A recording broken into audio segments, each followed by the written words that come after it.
उस मनमहु चरण बंद। तो रावण यहां पर आया धनुष यज्ञ में, और धनुष यज्ञ में आने के बाद विश्वशर्मा ऋषि ने उसे एक शेष तोषणी विद्या दी थी और कहा था इसका जिसके ऊपर कोई प्रभाव ना पड़े समझ लेना वही भगवान है। सारी सभा बैठी हुई थी और उसी समय रावण ने प्रभाव छोड़ा, सभी लोग उस माया में डूब गए, लक्ष्मण जी भी, लेकिन राम मुस्कुरा रहे थे विश्वामित्र के बगल में बैठे हुए। रावण एक ब्राह्मण के रूप में आया हुआ था, उठ के खड़ा हुआ, कहा कि आप नीचे आ जाओ। राम जी विश्वामित्र जी के पास ऊपर बैठे हुए थे, आप नीचे आ जाओ, हम आपसे ही दो बातें करने आए, हम धनुष तोड़ने नहीं आए। तो राम जी नीचे आ गए, कहा कहिए क्या कहने आए। कहा कि राघव, हम ज्योतिष के सबसे बड़े विद्वान इस धरती पर हैं, मुझसे बड़ा कोई ज्योतिष नहीं है, इसलिए मैं चाहता हूं कि अपनी ज्योतिष विद्या को आपको ज्योतिष देख करके सार्थक कर ले। तो बोले क्या करोगे। बोले हम आपका भाग्य बताने आए। राम जी ने मुस्कुरा करके कहा लंकेश, आप मेरा भाग्य बताने आए हो, तुम अपना भाग्य जानते हो कि नहीं। कहा सरकार आपने कहा है तो अपना भी भाग्य बता देंगे, पहले मैं आपका भाग्य बता दूं। मुझे जन्म कुंडली या हस्तरेखा देखने की जरूरत नहीं, हम भ्रकुट के ऊपर भाग्य को पढ़ लेते हैं। तो रावण ने भाग्य बताया, क्या कहा।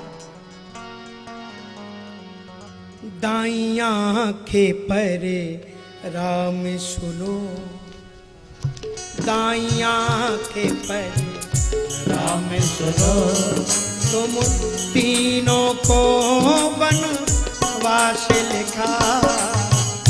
दाईं आंखें परे राम सुनो, तुम तीनों को बनवास लिखा। दाईं आंखें परे राम सुनो, तीनों को बनवास लिखा। दाईं आंखें परे राम सुनो, तुम तीनों को बनवास लिखा। हे रघुनंदन, आपकी दाईं भ्रकुट के ऊपर की रेखा में सुख नहीं लिखा है, तुम तीनों को वनवास लिखा है, राज्य महलों के सुख आपको नहीं मिलेंगे, आप तीनों को वनवास जाना पड़ेगा। तो राम जी ने पूछा और तुम्हारी भ्रकुटी पर क्या लिखा है। तो रावण ने बताया कि मेरी बाईं आंख पर क्या लिखा है। बाईं आंख परे रघुनंदन, बाईं आंखें परे राम सुनो, बाईं आंखें परे रघुनंदन। सारी पुकारा याद लिखा। बाईं आंखें परे रघुनंदन, सारी लंका का नाथ लिखा। मेरी बाईं भ्रकुट के अंतरतल में मेरे कारण संपूर्ण लंका का विनाश लिखा हुआ है। तो श्री राम ने पूछा कि फिर आप यहां क्यों पधारे। तो रावण ने अपने आंखों में आंसू भर करके कहा कि प्रभु, मैं आपका भक्त हूं और बहुत दिनों तक आपका वियोग झेल नहीं पाऊंगा। ये खलनायक का पाठ करते करते मेरा जी भर गया है, जीने का मन नहीं करता। फिर काम आपको निमंत्रण देने आए हैं कि सरकार ज्यादा देरी मत करो, जल्दी मेरी लंका में आ जाओ। इस विवाह के शीघ्रवार सीधे गढ़ लंके चले आना।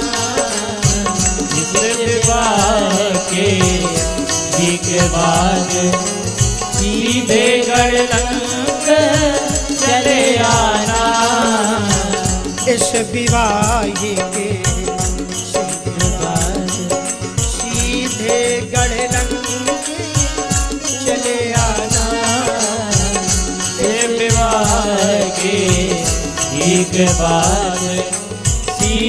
गढ़लंक चले आना।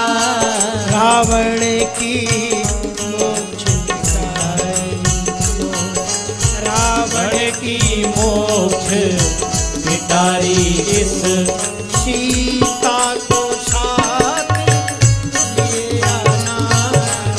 रावण की मोक्ष पिटारी इस सीता को साथ लिए आना।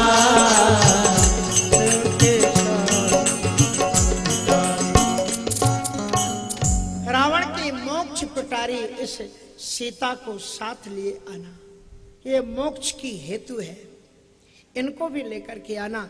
दुनिया के लोग नहीं जानेंगे। श्रीमद् वाल्मीकि रामायण में लिखा हुआ है, एक ब्राह्मण ने श्री लक्ष्मी जी को पुत्री के रूप में प्राप्त करने के लिए एक यज्ञ किया और उसका जो पायस था, जल था, अवशिष्ट जल, वो रखा हुआ था। और वो रावण जब यज्ञों को बंद करने के लिए चला है, उस घड़े को उठा करके ले गया। उसे मालूम नहीं था कि इसके द्वारा बेटी का जन्म होने वाला है, और इसलिए रावण से उसने पूछा कि ये क्या है। तो रावण ने सोचा कि कहीं ये इसको पी ना ले, इसलिए उसने कह दिया इसमें जहर है। और रावण ने जब विद्यावती के साथ में संघर्ष करने की कोशिश की तो मंदोदरी को बहुत बुरा लगा। उसने कहा ऐसे पति के साथ में जीने से अच्छा मैं मर जाऊं। सोचा मैं जहर पी लूं, थी तो अमर कन्या, लेकिन वही घड़ा उसने कहा था जहर है, इसमें उठा करके पी गई। उससे उसके गर्भ के अंदर में जो बेटी पैदा हुई वो सीता हुई। उसी रावण ने जाकर के गर्जना करने की गिराया और वहां पर गाड़ा हुआ है। इसलिए रावण के जी की तमन्ना है कि मरने के पहले एक बार में अपनी बेटी को लंका तक दिखा दूं, पहुंचा दूं। इस विवाह के शीघ्र बाद सीधे गढ़लंक चले आना, रावण की मोक्ष पिटारी इस सीता को साथ लिए आना। तो रावण बाण महा भट्टी भार, रावण बाण भट भारी, देख सरासर गवई सिधार, देख सरासर गवई सिधारी, सोई पुरारी को दंडी कठोरा, सोई पुरारी को दंडे कठोरा, राज समाज आज जोई तो, राज समाज आज जोई तोरा। सोई पुरारी को दंड कठोरा, राज समाज आज जो